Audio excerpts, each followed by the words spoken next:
Кутман кеч, саламатсыздарбы, урматтуу көрүүчүлөр. Бүгүнкү видеомдо өткөндө болуп өткөн окуя бүткүл кыргызстандыктардын жүрөгүн ушуна алган 25 майдагы акыркы жолугушуу кечесиндеги жолугушуу кечесинен кийин күйөөсүнүн колунан ажал тапкан Айзиректин өлүмү боюнча мен дагы өзүмдүн ой пикиримди билдирип кетейин деп чыктым. Айзиректин өлүмүнө мен ойлойм коомчулуктун кайдыгерлиги чоң роль ойнойт деп. Кошуналарынын, кайын журтунун, ата энесинин эч ким эч нерсени билбейм дегени, билбейбиз дегени мени таң калтырды да. Кошуналар да билбейт экен кандай жашаганын, кайын журту дагы билбейт экен. Жапжакшына жашайт эле деп. Кандай жапжакшынакай жашайт? Өңү түсүнөн билинип турбайбы кыздын кандай жашаганы? Алыскы туугандан жакынкы кошуна дейт. Кантип 5 балалуу болгучаң эч нерсени билбейт экен булар. Мына чет мамлекетте баласына дейт, өзүнүн баласына шапалак менен чаап койсо полицияга билдиришет экен. Көрдүңүздөрбү чет мамлекет, өнүккөн Европа мамлекеттеринде кандай кайдыгер карабайт, кандай адамдардын деңгээли бийик. Шапалак менен чаап койгонун же кагып силккенин көрсө дароо полицияга чалышат экен. А бизде көрбөйсүздөрбү? Билип, көрүп турса дагы билбедик, эч нерсени билбейт элек. Билбейт экенбиз, жапжакшына жашачу деп ат менен сүйрөтүп атып салгычы. Эч ким эч нерсени билген эмес.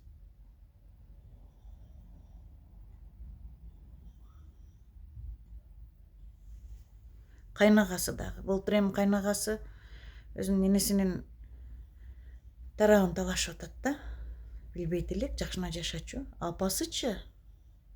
Кыздын энеси эң жакын, өгөй дагы эмес экен, өзүнүн апасы. Мен ишенбей, түшүнбөй турам апасына. Эч нерсени, небереси 17-ге чыккыча. Чоң баласы 17 жашта экен.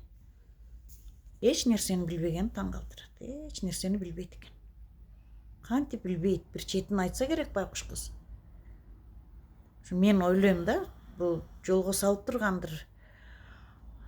Ушундай болот, казан аяк кагышат, таяк жейт, ери бар аял. Өйдө ылдый болот, чыдасаң турмуш болот деп куру намыстанып, баланчанын кызы ажырашып отурат дегенден куру намыстан кетирип жүрсө керек деп ойлойм. Эгер Айзирек ушул сөздөрдү айтпаса, ушул өзүнүн арманын апасына айтып келбесе, төнт болсо, эмне үчүн эненин жүрөгү сезбейт? Солуп бараткан гүлдөй болгон кызын кечпир. Кандай сезбеди экен?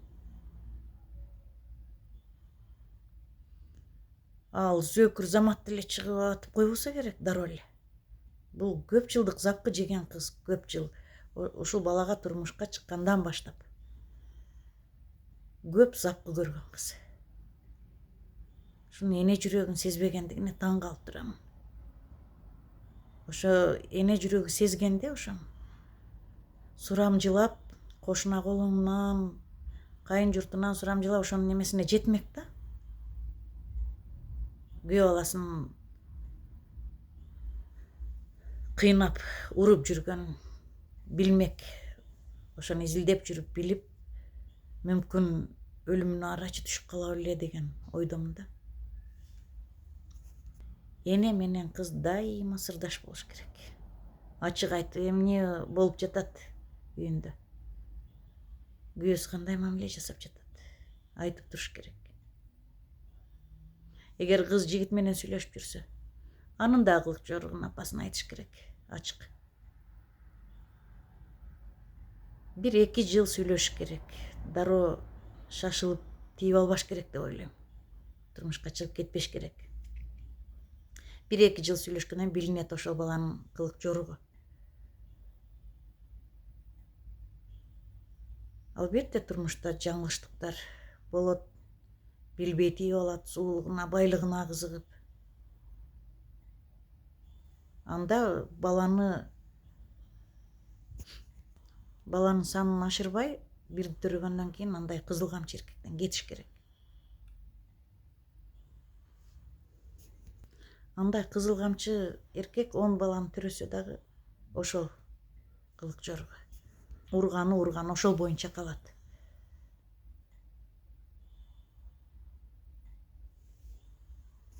Акырында айтарым, кайдыгер карабайлычы. Кошунабыздын үйүндө эмне болуп атат, күйөөсү аялына кандай мамиле жасап атат, балдарына кандай мамиле жасап атат. Ушундай заметкага алып жүрөйлүчү. Ушундай зордук, зомбулукту байкасак, билдирчү жерлерге билдирип коюшубуз керек. Биз кайдыгер карабай кимдир бирөөнүн өлүмүнө арачы түшүп калышыбыз мүмкүн. Баамдап байкап жүрөйлүчү. Өлүп кетсин өзүнүн турмушу дебей, өзүнүн баласы, өзүнүн аялы кандай тарбияласа, кандай жашаса өзү билет дебей, кайдыгер карабайлы, урматтуу эл журт. Анан дагы бир айтып кете турган нерсе.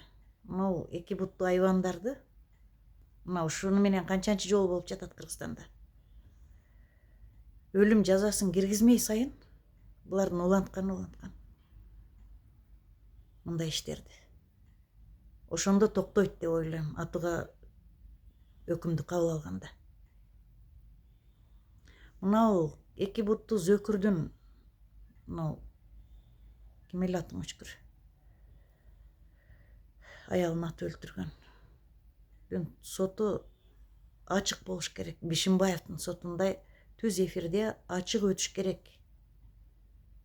Бүткүл дүйнө көрсүн зөкүрдү.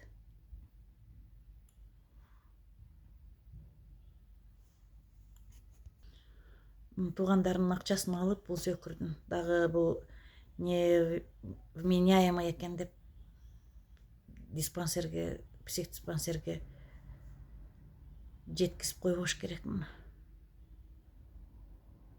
Полный программада соттош керек, ачык сот, түз эфирде, ачык сот жарыялап.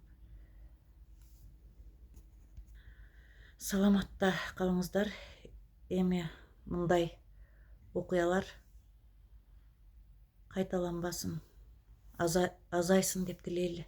Саламатта калыңыздар.